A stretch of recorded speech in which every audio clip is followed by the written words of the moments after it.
Hello everyone and welcome to a game that a lot of you have requested. Originally it comes as a suggestion from a user named Leonard Chess, and but a lot of you have endorsed this suggestion. Obviously you guys know about this game. I'm ashamed to admit it, but I've never actually seen this game, which makes me happy and sad simultaneously. Sad because, well, I've never seen it up until this point, but happy as I get to enjoy it for the very first time, as I imagine will be the case for many of you. Now, it's one of a kind. It's one of the games that we get, especially in classical chess. I mean, that we get very, very rarely, and when we finally do, we should enjoy them and immortalize them for the rest of eternity. So let's check it out. And what I found very interesting about this game is that it was played in the penultimate round. It wasn't like at the beginning of the tournament, so okay, let's go crazy. No, it was the penultimate round. And one of these two players, Robert Fontaine and Maxime Vachier-Lagrave, will win the tournament, the French Championship 2007. So let's see what happened here and who this gentleman is. So Robert, with the white pieces, opens with knight to f3. And MVL opts for not maybe your most usual setup. He goes for pawn to f5. So he counters the Reti opening with the Dutch. We have pawn to d4, knight to f6, we have pawn to g3, pawn to g6, and bishop to g2. We have bishop to g7, so the Leningrad variation, and castles by both players. So castles, we have pawn to c4, and pawn to d6, knight to c3, and knight to c6, and pawn to b3, transposing into the Matulovic variation of the Leningrad. We have pawn to e5, and now d captures on e5, d captures, and bishop to a3, offering a queen trade, but also maybe a bit more, in the sense that maybe you're offering activity instead of material. And this is exactly what MVL goes for. Now, it wasn't a new idea at the time. The idea has already been played, but this is not why we are showing the game. Even though the line itself is pretty interesting. Pawn to e4, sacrificing the exchange on f8. Okay, bishop captures on f8. Queen captures on f8, and now knight to d4. Okay, offering a trade of knights as well. Knight captures, queen captures. Looks a bit odd putting the queen, bishop, and knight on the same diagonal as the bishop, but it can be done. And if any, knight g4 action, you can always just move the queen with check, so it's not an issue. So that's why bishop to e6, stopping any incoming checks, and now just queen to d2. Now, again, it's no use going after the queen. The queen will just move nicely defending the knight, and then you're going to either move the rook or you're going to move the knight. So here, pawn to h5 by MVL. And interestingly, it is not as of move 14 that we have a completely new game. And even it was a new game at the time, but even after 2007, this position has never been reached again. So, okay, rook 8 to d1. Robert doubles up on the d file, and pawn to h4. MVL continues his attack. Queen to g5, now putting pressure on that g6 pawn. Robert says, all right, I'm up material. I might as well mess up your king's position. But MVL finds king to f7. And it's such a tricky move where if you're not careful, you might lose your queen. Just to give you an example, let's say knight to b5 is played. And knight to b5 was definitely an option for white for the past couple of moves. Here it would run into bishop h6. And now it's not... you don't lose your queen, but in order to save the queen, you're going to have to allow queen captures on h4, pawn to g5, queen h3, pawn to f4. Look at this, you're going to have to allow g4, bishop captures on g4. And when you finally move the queen, bishop captures on e2 will win back the exchange. And, black got all black wanted. So there is a threat in the position, and you could even do much worse. So here, queen to f4, preparing queen captures on c7, and now queen to c5, defending the c7 pawn. And now you could... pretty much equalize immediately, or maybe even claim a better position. Queen captures on h4 is very good, but obviously white decided against giving up the semi-open h file to MVL. So Robert instead played knight to b5. Again, the move that we said that worked in all of these lines, but not quite in this one. Also, an interesting maneuver was bishop captures on e4, where black has to be very careful how to defend. For example, if captures, knight captures, attacks the queen, the knight is pinned. Also, knight g5 check might be something, so you're going to have to bring the queen back. Let's say you give a check, king g8. You're going to capture here, and let's say queen captures on h4.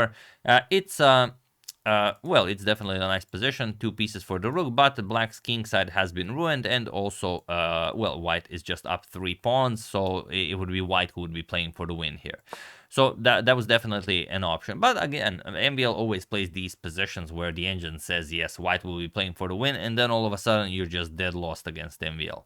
So knight to b5 was played, putting pressure on that c7 pawn, and now h captures on g3, saying that, okay, if you capture on c7, I'm going to capture another pawn with check, and then I don't really care about being down the exchange. So h captures on g3, and now simple rook c8, defending the c7 pawn, and now knight to d4. We have bishop to d7, saving the bishop, and now pawn to g4.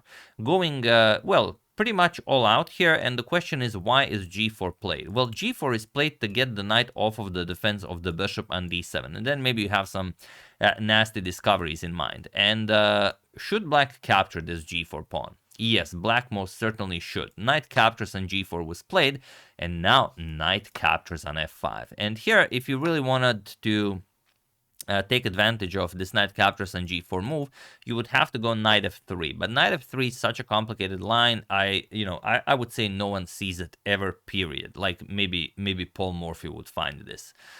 So the idea being that after, let's say, queen to e7, you will go knight to g5 check, and after king to e8, you will go knight captures on e4. And now, okay, of course, if you capture, then lines open up towards the black king. But now bishop to e5, attacking the queen, queen to d2, and now after f captures on e4, capturing the knight, there's queen captures on d7, and after captures, rook captures on d7, king captures on bishop h3, nicely connecting, which doesn't give you a winning position. It gives you an equal one. For example, captures attacks the rook, rook to d8, equal material bishops of the opposite color. Let's call it a day. Or, we keep playing, but you get the idea. So, I mean, you can either find that, or you could find the second best move, which is knight captures on f5. So that is what Robert played here. Bishop captures on f5, and now rook to d5, attacking the queen. And if the queen moves, then you go bishop captures on e4. You open up lines of attack towards the black king, and you're going to win back your material. And this will pretty quickly, result in an equal position. But MVL was restless that day. He had a completely different idea of how this game will turn out, and he played queen captures on d5. He sacrificed the queen. Of course, you have to capture it, otherwise you're dead lost. C captures on d5, and now he plays bishop to e5. So it's not as if he's going for some sort of a crazy attack that might pay out in 100 moves. It's pretty clear that bishop h2 check, king h1, and rook to h8 is enough for a draw. So if white accepts that, then we're playing this for a few more moves, and it's a draw. We have queen back to c1. Of course, you still have to be precise. Queen to c1 was played. You know that the rook will move, so this might be an issue, but not really, as the bishop also defends. We have bishop to h2 with check, king h1, and now rook to h8, threatening some nasty discoveries here, like bishop to f4 with check, picking up the queen. But the problem is you don't have checkmate here. Once the bishop moves, you know you have king to g1. So queen to c4, moving the queen to a light square, also threatening pawn to d6 check, which would be game winning for white in certain variations. So MVL goes bishop d6 check, king to g1, and he repeats once, bishop h2 check. We have king h1, and now it seems like, okay, he can just repeat. He was doing very well in the tournament. Like I said, this was played in the penultimate round, but MVL was restless that day, and he played pawn to b5. And now what to play here? Again, it's a dead draw, but only if white finds one particular move. And that move is not something that you think of right away. The move is, what's the first move you thought of? Well, the move that is basically an instant draw is queen to c6. And then you really have nothing better but to repeat. Bishop d6, you go back, you go back, you go back and forth, and so on.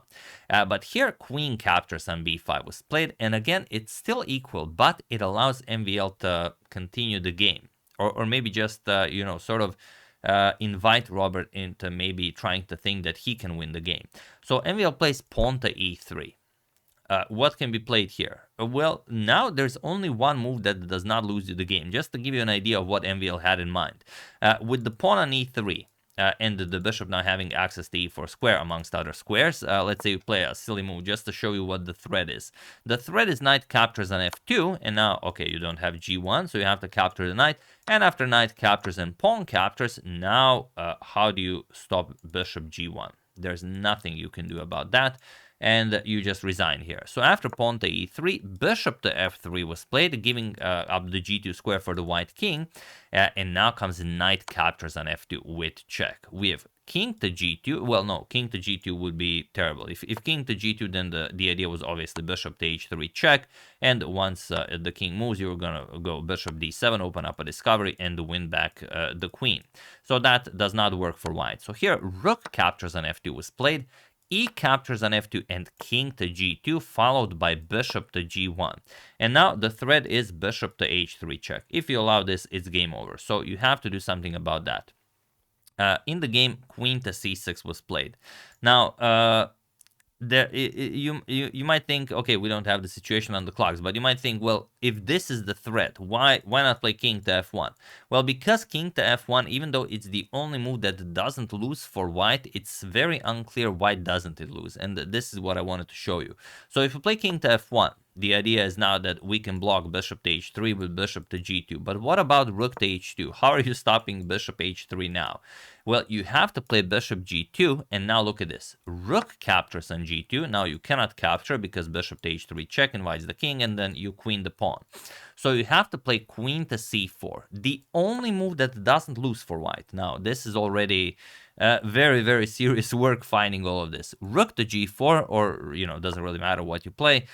Let's say queen captures on c7 with check, king f6, and now you have sufficient resources to go for a draw, because if king g5 will go queen e7 with check. Let's say king to f4, you will play pawn to d6, and now if rook to g5, finally trying to get that bishop to h3 checkmate, you will pin the bishop, and now, okay, you try to escape, queen to e7 check, you try to escape again, queen to f6 check, and now the beauty of this entire setup is that if you go king c5, which sort of means that you either get away or you continue running, there's queen captures on g5, and okay, you lose material, again, the bishop is pinned, so there's no bishop to h3 checkmate, and I mean, beautiful, beautiful stuff here. And in the end, MVL would lose this position.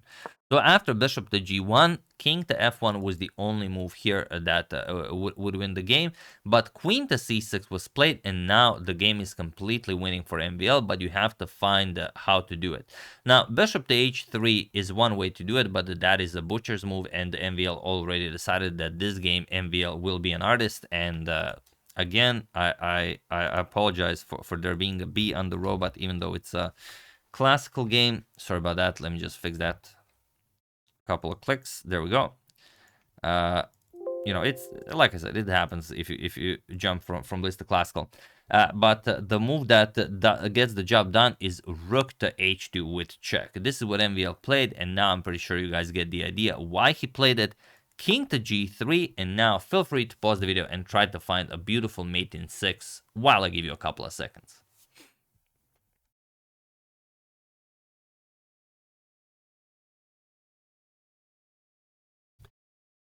So for those of you who were able to do it, congratulations on realizing that even though you fought the entire game to bring a queen into the game, you will not be bringing the queen into the game. And for those of you who just want to enjoy the show, it is f1 knight with check.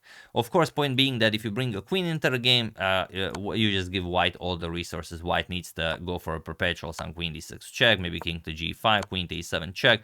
And regardless of where the black king goes, there will always be a check, and so on and so on. But after f1 knight, there are no more checks, and white is getting checkmated. King to f4, rook to h4 with check, and now if you go king to e5, look at this, bishop h2 checkmate.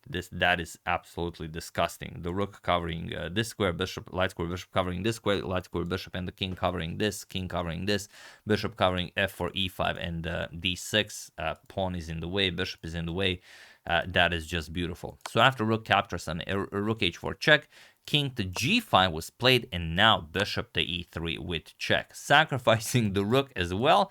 King captures on h4, and now look at this. Pawn to g5 with check, only move king h5, knight to g3 check, only move king to h6, and now to get the job done, pawn to g4 opens up a discovery from the bishop, and this is now checkmate. Look at this beauty.